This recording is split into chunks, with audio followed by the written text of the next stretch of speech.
Hello, my name is Dr. Jackalyn Rainosek, and I'm with DTP-Leadership Group. This is Hot Topic Bold Talk. My podcast is What Kind of America Are We Willing to Accept? When the facts, freedom, compliance, and democracy are tested, what do citizens choose to do? There are many weeks that I read the news and I think, how many more disturbing things can happen? When are we going to stop treating each other the way we are? Then I realized something. A federal judge makes a ruling and threats follow. Professors challenge restrictions on what they can teach. Journalists receive government subpoenas because of their reporting. Scientists find themselves defending decades of medical research against political claims. Hundreds of thousands of immigrants who have legally lived and worked in America suddenly face losing their authorization to work and possibly be forced to leave. A government efficiency project that boasted about numerous savings turns out to have made major errors in calculations, and so their calculations are not accurate at all about savings. They didn't do that. So Congress has an enormous problem because it spends remarkably little time really legislating. A person convicted for participating in the January 6th attack on the Capitol is appointed to a sensitive political Pentagon position. And I say political because that's exactly how he got it. But it's in the Pentagon, in a very sensitive area. A person convicted for participating in January attack on the Capitol, it seems to me they should not be in the Pentagon. Meanwhile, Americans are still struggling with affordability. The United States is engaged in a costly conflict with Iran, and an intelligence assessment warns that China is finding ways to benefit from our distractions. Let's look at it. These stories seem different. They seem unrelated. But let's look at them together, and a different question emerges for me. What kind of America are we becoming? An even more important question, what kind of America are we willing to accept? That is what I want us to talk about today. Not one man, not one outrageous statement again, no, not one political party's latest talking point. I want us to talk about us, you and me, as citizens of the United States, because democracies ultimately become what their citizens are willing to tolerate. So I've got a bunch of tests to see what you think. So the first test, do facts really matter? Let's begin with something that ought to be simple. If the government tells taxpayers it saved their money, shouldn't those numbers be accurate? The Department of Government Efficiency, DOGE, presented itself as a historic effort to eliminate waste. It publicized walls of receipts claimed enormous savings for taxpayers. Then the Government Accountability Office, the independent congressional watchdog, examined those claims. What did they find? Serious problems. The Government Accountability Office found that Dodge had overstated or could not substantially sustain portions of its claimed savings. Some leases Dodge claimed credit for terminating were already being terminated. Auditors found contracts listed as canceled that had not actually been canceled. And the methodology behind many claims of grants savings could not even be verified. Think about what this means. This isn't really a story about accounting. It's a story about whether citizens can trust their government that will tell them the truth. Now, efficiency is good. Reducing genuine waste is good. Saving taxpayers' money is good. But announcing enormous savings is not the same thing as producing enormous savings. And when an independent watchdog catches the government exaggerating its accomplishments, our response shouldn't depend upon which political party is in power. Our response should be, show me the evidence. Show me the evidence. That sentence may be one of the most important sentences citizens can say in a democracy. Show us the evidence. Now, the second test, will we let politics replace science? That is a real concern of mine. Now, consider public health. The White House is considering further actions involving vaccines and autism, even though decades of scientific research have failed to establish that childhood vaccinations cause autism. This matters enormously. Vaccination is not an abstract, ideological argument. Vaccines prevent disease, they prevent disability, and they save lives. David Fromm's article about Anthony Fauci makes an important argument that goes beyond Fauci himself. You do not have to believe that every public health decision made during COVID was correct. I certainly don't. Officials make mistakes. Scientific understanding can change. Some policies lasted too long, like school closures cause real harm. Public health authorities sometimes communicated with more certainty than the evidence showed. Those things deserve examination. But there is an enormous difference between saying science sometimes gets things wrong and must correct itself. What I would be saying is,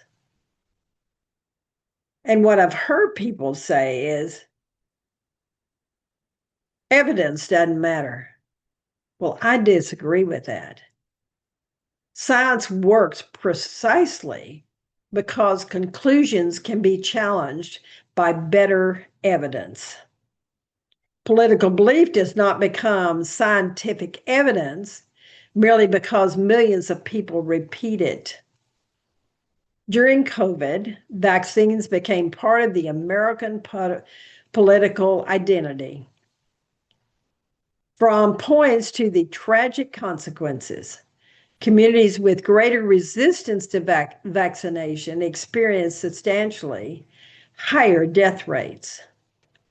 Whatever our politics, we should be able to say something is very simple. A vaccine helps eliminate viruses. A virus does not care how you voted. Measles doesn't ask whether you're Republican or Democrat. Cancer doesn't check your voter registration.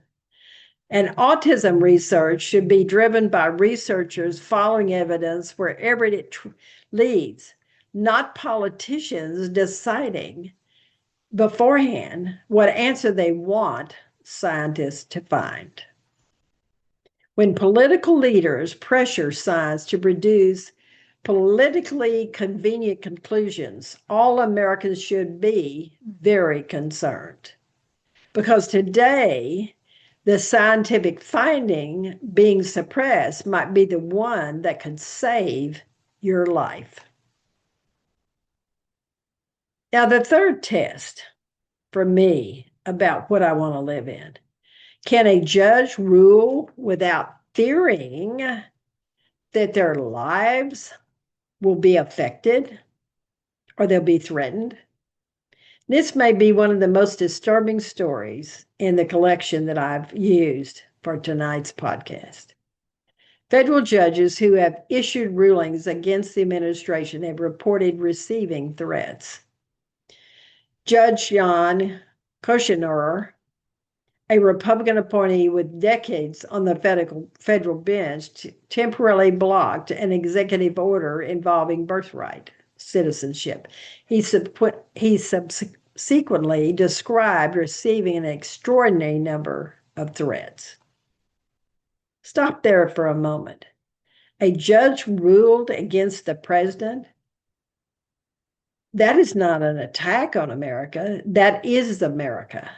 The judiciary was deliberately created to be independent. A president proposes an action, someone challenges it, a judge decides whether that action complies with the Constitution and the law. Sometimes the president wins, sometimes the president loses. That's the system that's working.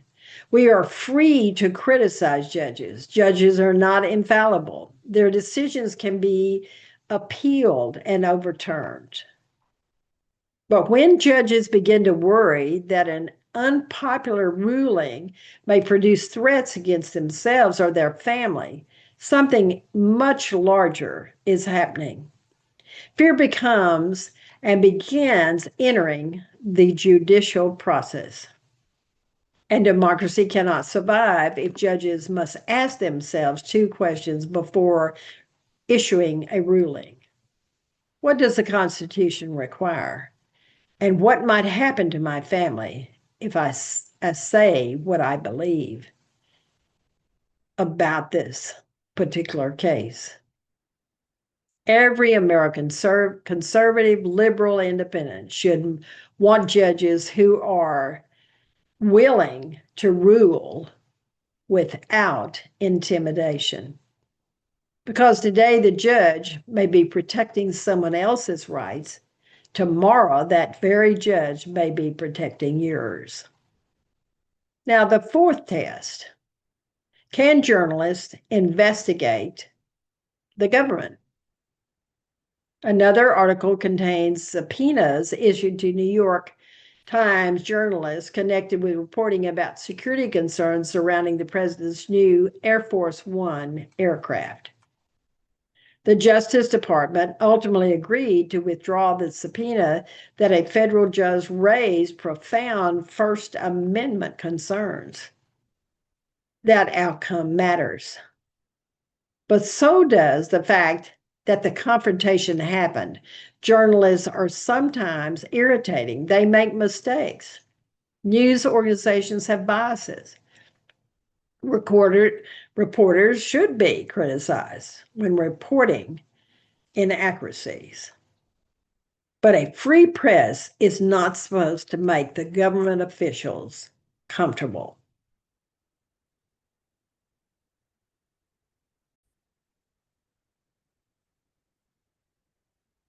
The free press is not supposed to make government officials comfortable, which is what I just said. I want to repeat it because that's what I think happens. The constitutional purpose is almost the opposite. Journalists investigate, they expose, they question, they obtain information powerful people would sometimes prefer the citizens not to know.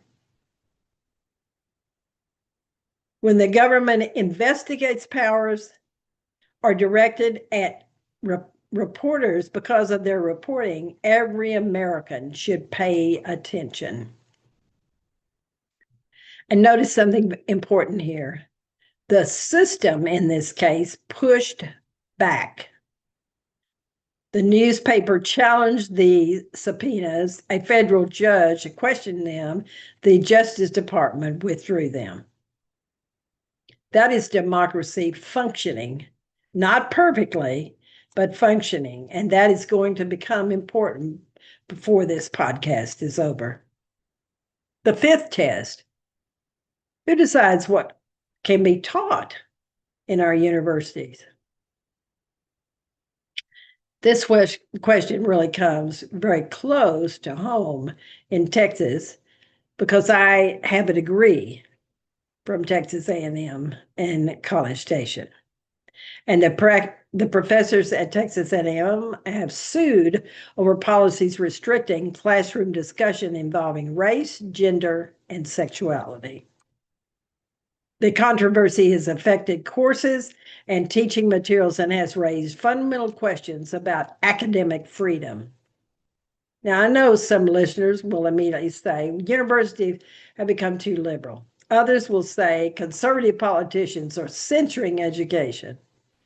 I want us to look deeper than these slogans. Ask yourself this: do we want politicians to decide which ideas adults may encounter at a public university?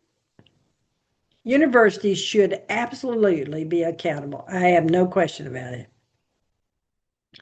Professors, though, need to teach their subjects. Students need to be able to challenge their professors. Intellectual diversity matters. Education is not supposed to guarantee that students will never encounter an idea that makes them uncomfortable. Education is supposed to teach people how to encounter difficult ideas and think. If government officials can prohibit ideas you dislike today, another government can prohibit your values tomorrow. Freedom of inquiry only works when we decide it for people with whom we disagree. That is the difficult part about freedom.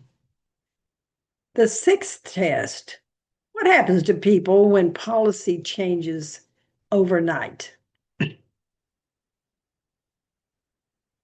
I think this is tragic because they have contributed so much to our country.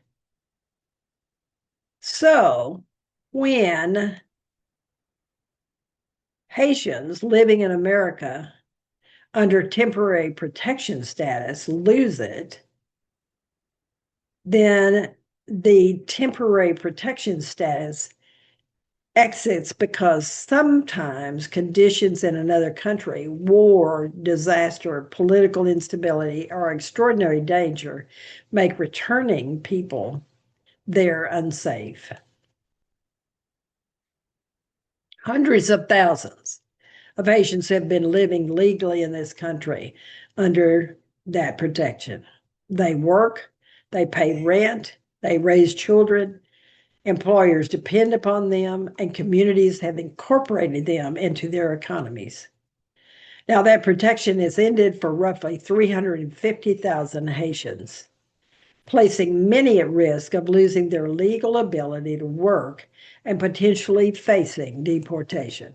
Whatever your position on immigration, and reasonable people can disagree about immigration policies, we should confront this practical question: what happens when hundreds of thousands of legally employed people suddenly cannot work?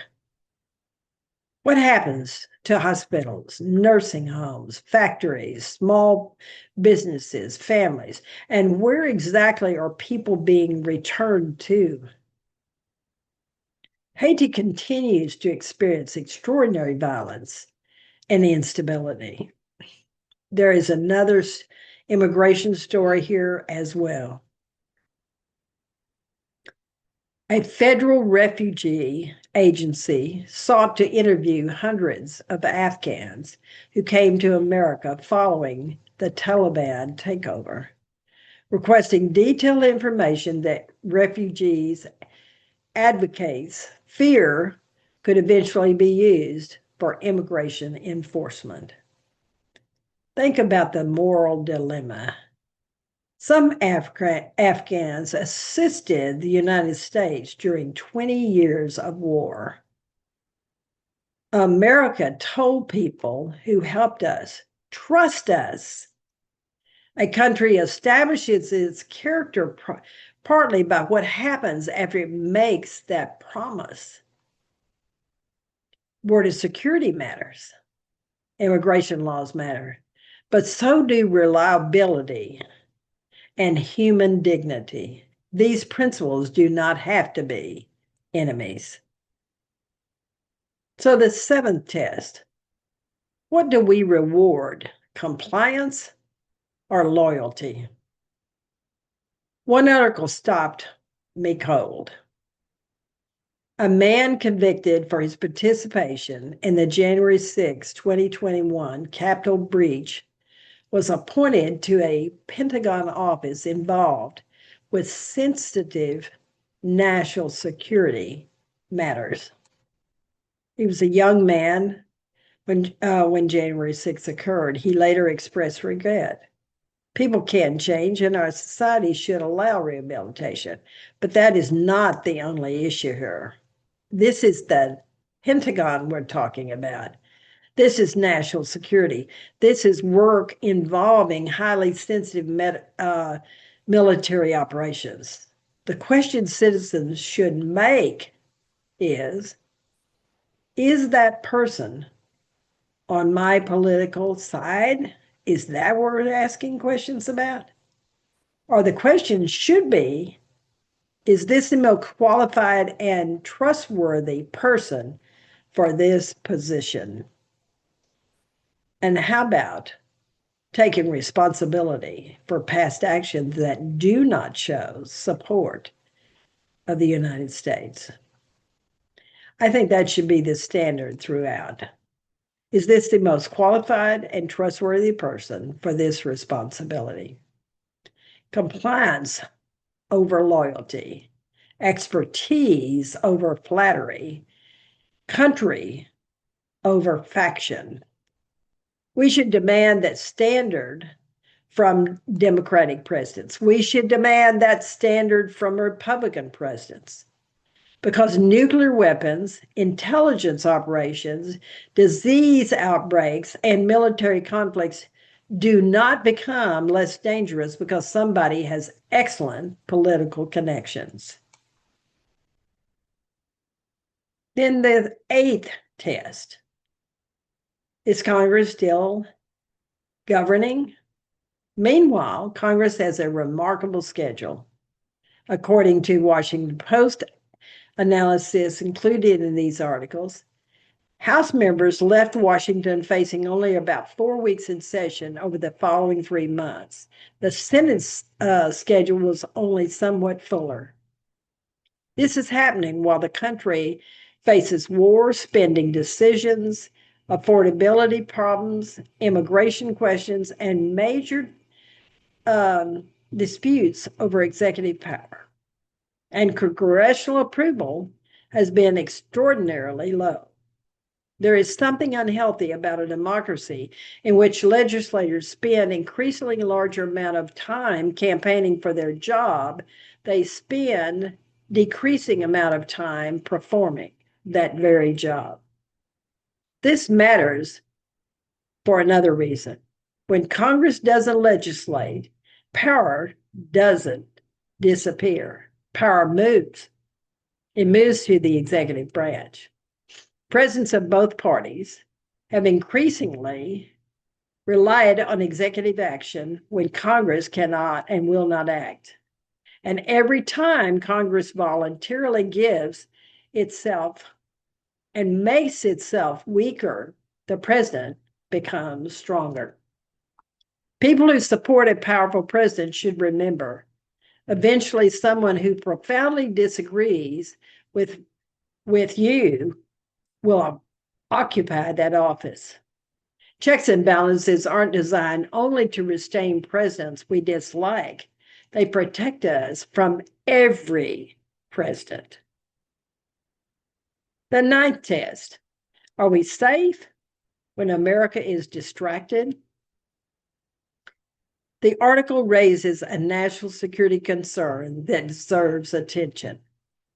An American intelligence assessment reportedly concluded that China has been exploiting the U.S. conflict with Iran to improve its own position diplomatically, economically, militarily, and informationally. Is this what great power competitors need to be doing? While America spends money, weapons, political attention, and military capacity in one theater, competitors calculate what opportunities they have to open up in other areas. That doesn't automatically mean every military action is wrong. Some military force is necessary. But Americans should always ask before entering or expanding a conflict, what is the objective? What will it cost? How do we know when we've succeeded? What other strategic priorities are we sacrificing?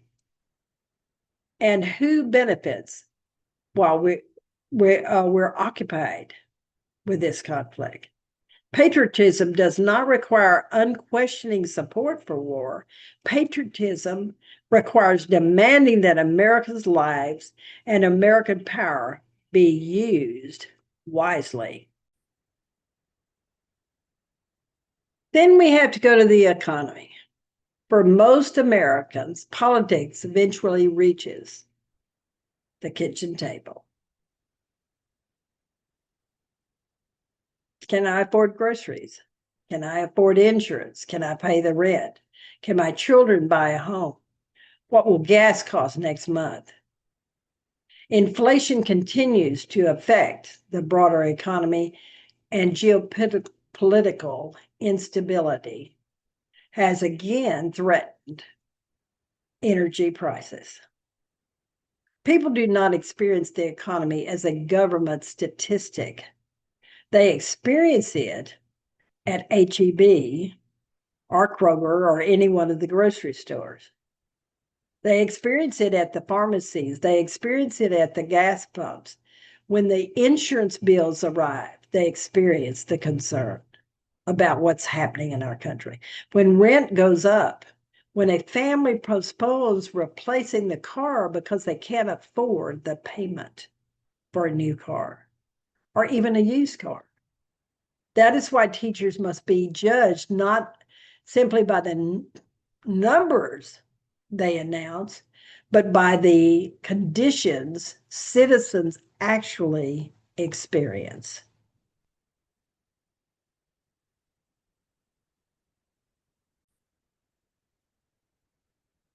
That is the reason that I think leaders must be judged not by simply by the numbers they announce, but by the conditions citizens actually experience.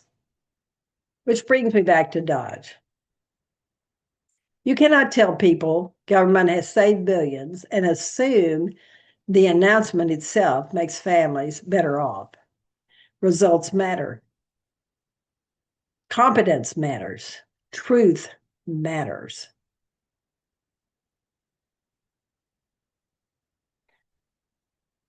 So, how do I want to change the direction of this podcast? If I stop here, I would leave you with the impression that the American democracy is simply collapsing around us. This isn't what these articles show me.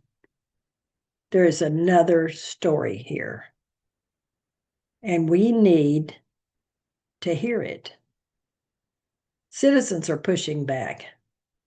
Professors at Texas A&M didn't simply accept restrictions. They believe there's a violation of academic freedom. They went to court. The New York Times didn't simply surrender when the reporters were subpoenaed. It was challenged in the government. The federal judge didn't simply accept an executive action because it came from the president. He reviewed its constitutionality. Government auditors didn't simply repeat Dodge savings claims. They checked the numbers. And what they found was that they were extremely inaccurate. So scientists are required to accept political assumptions about vaccines. They can keep demanding evidence. These aren't the signs that democracy has disappeared. They are signs that the democratic institutions are being used. That distinction truly matters. And voters are pushing back. Several of the political articles that I have provided and will provide in my list point toward deciding public support for the administration and growing difficulties for its party heading toward November. Other election results have shown that Democrats are winning important local contests. I don't mention that because every Democrat deserves your vote. They don't. And I don't believe Americans should replace blind loyalty to one party with blind loyalty to another. I think there are things that we have to constantly consider. And it makes it very important for us to think about what we're doing.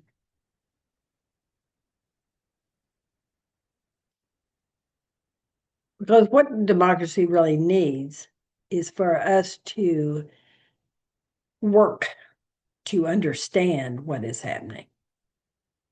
An election is not a loyalty oath. Your ballot is not an employee evaluation. But the question is, what have our congressional representatives done? What have they done?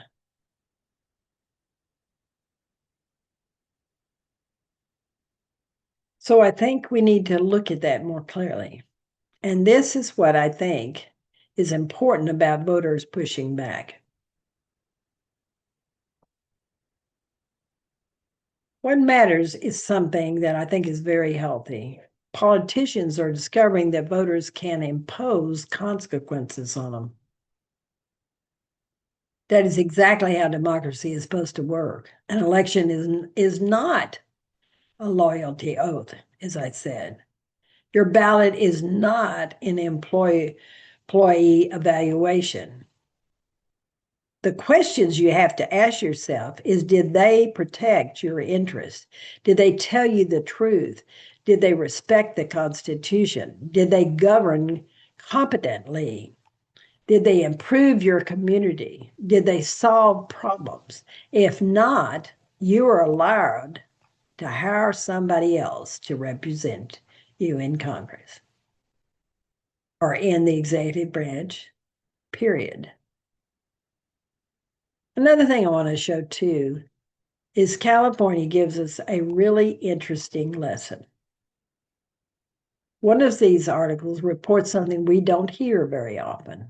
Homelessness in California has fallen for the first time in years.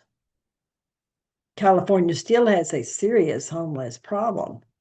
No one should pretend otherwise, but the decline matters because it reminds us of something politics often makes us forget. Problems can actually get better. Policy can work. Prevention can work. Housing assistance can work. Community partnership can work. We should study what produces results and what doesn't. That is what government should be about, not owning the other side, not creating the most vile videos, not making the angriest speech. We need to be having them solving problems. Imagine if we evaluated every politician primarily on one category. What did you actually fix? Not all the drama that's being created. What did you actually fix? And even the climate story contains some hope. For years, scientists modeled an extreme climate scenario known as RCP 8.5, a future in which humanity continued dramatically expanding fossil fuel use with little meaningful climate action.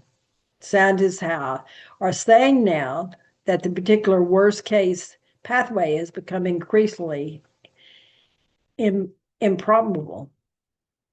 Now we need to be careful. That does not mean that we don't need climate change. It does not mean we can stop reducing emissions. It does not mean dangerous warnings aren't going to happen. But why has the worst case scenario become less plausible? What has happened that the worst case scenario is less plausible? Among the reasons scientists cite are falling renewable energy costs, climate policies, and changes in emissions trends. In other words, human choices change the trajectory. Think about that. We spent so much time hearing that our problems are impossible that we sometimes forget what happens when millions of people, businesses, scientists, and governments change behavior. The future changes, not perfectly, not immediately, but measurably. And that may be the most important lesson that I can give you in this entire podcast. Democracy is not something we have. It is something we do. We often talk about democracy as though the founders constructed it in 1787, handed it over to us, and our only responsibility is to enjoy it. That isn't how democracy works. Every generation has to maintain it. Judges maintain it when they rule according to the law rather than intimidation. Journalists maintain it when they investigate powerful people. Scientists maintain it when they refuse to alter evidence to satisfy politicians. Professors maintain it when they defend intellectual inquiry. Government auditors maintain it when they check the numbers. Civil servants maintain it when they just put the law ahead of political loyalty. And citizens maintain it when they vote. So how should we vote? I'm not going to tell you that every person listening to this podcast must vote for exactly the same candidates. I want to suggest something more demanding. Before you vote in November, ask every candidate, Republican, Democrat, or Independent, the same questions. I have a list for you. Ask them, will you respect the Constitution when it prevents you from getting what you want? Will you defend judges from threat even when you hate their rulings? Will you defend a free press when you hate what it publishes? Will you follow scientific evidence when it conflicts with your political base? Will you appoint competent people rather than loyalties, the ones that are loyal to you, loyalist? Will you protect the rights of Americans to vote rather than designing election rules to favor your party? Will you tell us the truth when truth is politically inconvenient? Will you treat immigrants as human beings while enforcing immigration law? Will you protect academic inquiry when professors teach ideas you dislike? Will you work with people from the other party when doing so solves an American problem? And perhaps most importantly, do you understand that public office belongs to the public, not to you, the representative or the senator or the president, or it doesn't belong to them? It doesn't. And the question is, do you understand that the public office belongs to the public, not to you? These are not Democratic questions. These are not Republican questions. These are American questions. And if you want to, you can read my blog and you will find the questions there. So you'll have your list. You can ask any contestant. We need to accept that we decide what we will normalize. We decide that. We're the ones voting them in office. This is where I want to leave you. Democracy rarely disappears in one dramatic moment. Standards erode gradually. One threat becomes normal. One distortion becomes normal. One abuse of power becomes normal. One attack on experts becomes normal. One attack of retaliation becomes normal. One restriction on freedom becomes normal, until citizens no longer remember that government once behaved very differently. That is why our response cannot be simply outrage. Outrage exhausts all of us. Citizenship needs to empower every person that lives in this country.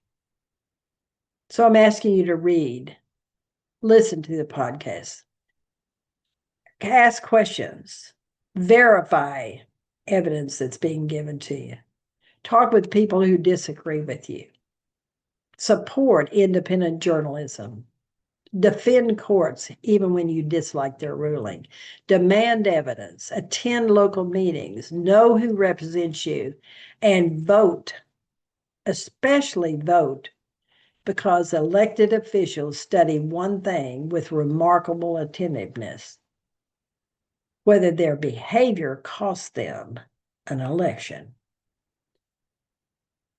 When it does, behavior changes. What kind of America are we willing to accept?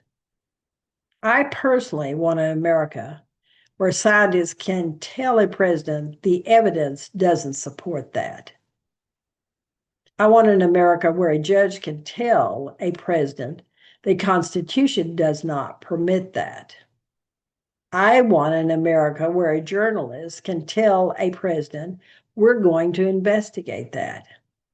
I want an America where a professor can tell students, let's examine that idea. I want an America where an auditor can tell the government, those numbers don't add up.